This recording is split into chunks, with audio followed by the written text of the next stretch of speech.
Hey, this is Joe from the Recording Revolution. Today we're going to talk about recording vocals, but really it's more about getting a better performance out of the singer, which obviously makes your vocal recordings better as well. We'll kick things off with an embarrassing story from my own life. So about 15 years ago, Pam and I moved back to the Nashville area from Indiana, and I got involved with our new church on the music team. So it started out just playing some guitar, getting to know people, things like that. But it was a fairly big church, big enough to where a couple hundred people in the congregation, and we all had in-ears for our monitors on stage.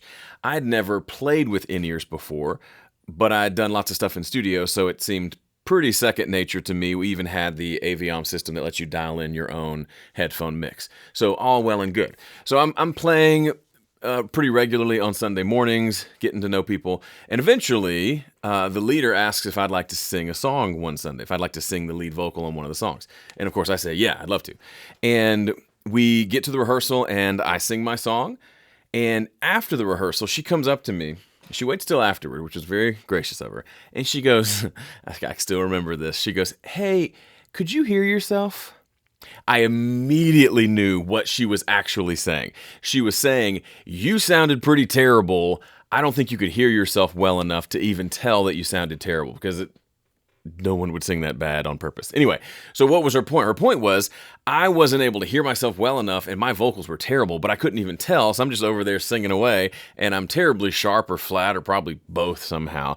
And it was very embarrassing, but from that day forward, I paid a lot more attention and eventually got to where I felt comfortable singing with in-ear monitors. So what's the problem there, and how do we fix that, especially if we're working with singers who perhaps aren't super familiar with singing in a studio, headphone mixes, all of that. We're going to talk about that today. But first, if you don't already have a copy of my ultimate recording checklist, get a copy. The link's at the bottom of the screen. This is a collection of things that I learned not in audio school, things they didn't teach me in audio school that are integral to getting good recordings, but really good productions and recording the right parts for the songs. If you get stuck in your recordings, you don't know what to record next, this little one-page checklist will help you. Go get it at recordingrevolution.com/checklist. First, let's identify what was the problem with my headphone mix that day. I'll let you hear what it sounded like, because I can remember how I would have said it. This is what that vocal mix would have sounded like in my head. So these are in-ear monitors, right, plugged into a wireless body pack, and this is a mix that I set up myself. So it would have sounded something like this. Knocked me down, left me bleeding on the ground. What does that sound like to you? To my ears, that sounds like where the vocal sits in a mix. I know that because that is literally the final mix of this song. That's where I set the lead vocal. So in setting up my mix on stage for a live performance, I just set the vocal level to the same spot I would set it if I was mixing a song. The problem with that, and you probably already figured this out, is while that sounds good in the mix, it sounds good from a listener standpoint. From a singer standpoint, that's not so great because I can't hear myself well enough to really regulate what I'm doing, and especially to make sure I'm on pitch. It's sitting in the mix like it should in a mix. It shouldn't sound like that in a headphone mix. Those are two very different things. A mix and a headphone mix, when it comes to vocals, completely different. Now, that's different if I'm just playing an instrument and I'm not singing, but specifically when I'm singing, those two things are pretty vastly different. In fact, here's what my vocal mix should have sounded like. They knocked me down, left me bleeding on the ground, and when no one was around.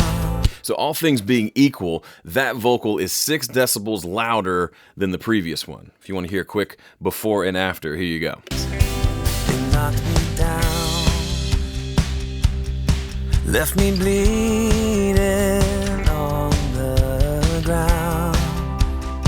And you can go higher, you can go lower, but Generally speaking, that vocal's got to sit way up on top of the mix if I'm going to be able to hear myself clearly enough to sing. Is that comfortable? Especially as a mix engineer. I think that was the problem. I'm coming into this as a musician and a performer, but also as a mix engineer and producer, so I want it to sound like my mixes sound, but it completely sabotaged my vocal performance. So I had to change the way I mix, really jack up that vocal level to get it to where I could hear myself clearly enough to sing with confidence, to sing on pitch, to sing all the right stuff. So the solution to this problem, is it just simply turn the vocal up?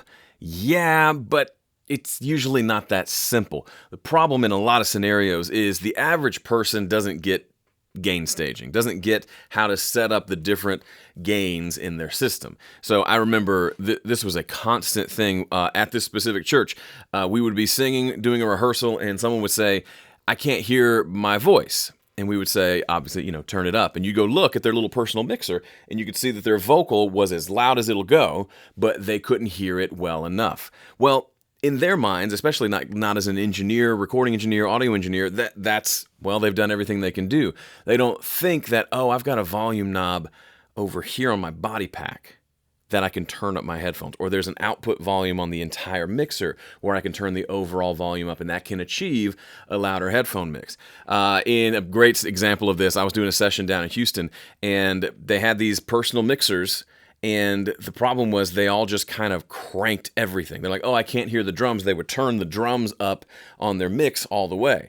And you would go look, and this particular mixer had like level meters, like a main output level, and they were all just completely jacked, like lights all the way up, clipping the entire thing. But what you would look right next to the main output would be a volume knob for the headphones, and it would be set to like halfway up.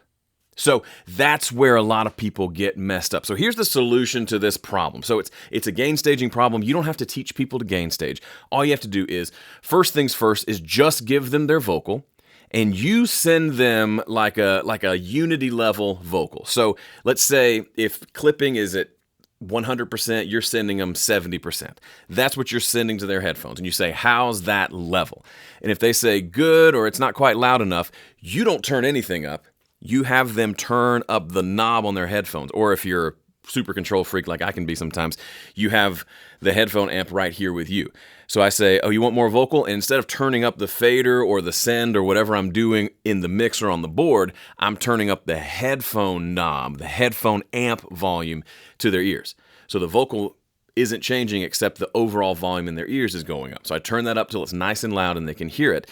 Then I bring in the rest of the band. And the idea there is, if the vocal is here at 70, the band needs to be down here at 50, so that there's that nice difference between. If they ask for more, if basically trust them to a point, but if they start singing and you realize they're flat, they're sharp, then they probably have a jacked up headphone mix. And you can either sneakily fix that for them by turning the band down and turning the vocal up, or you can talk to them about that and say, hey, we're having some pitch issues. I think it'd be better if you could hear yourself more clearly, which means we got to turn the music down a little bit. Okay. One of the easy way, by the way, quick trick for how to do that inside of if you're doing everything and all your routing inside of your DAW. I've got a couple of VCAs set up here in Studio One. There are these red faders over here. The first one is called vocal, and it is literally just the vocal bus or the vocal track. And then this other one is called band, and it's every other bus in the session. So this, if I move this fader, it moves my vocal up and down. And if I move this one, it moves the band up and down. So I could literally do this number and say, hey, how's the vocal level? They knocked me down. And they say, that's great. Then I'm going to bring the band up to meet that vocal, but to keep it nice and low, like this. They knocked me down. Left me bleeding on the ground. If you have the ability to listen to what they're hearing, then you can kind of do this, engage this. But if you're not a singer yourself, but you work with singers, this is crucial to know. That right there, what I just did, that band level was a good 7.5 dB lower than the vocal level. If I bring it all the way up, this is the full band, the full mix. Knock me down. But that's not what we need to hear while the vocalist is performing. That's it for this video. Don't forget to check out the free checklist. There should be a link in the description below. Also, what are your best vocal recording tips? Leave them in the comments below. Thanks for watching. See ya.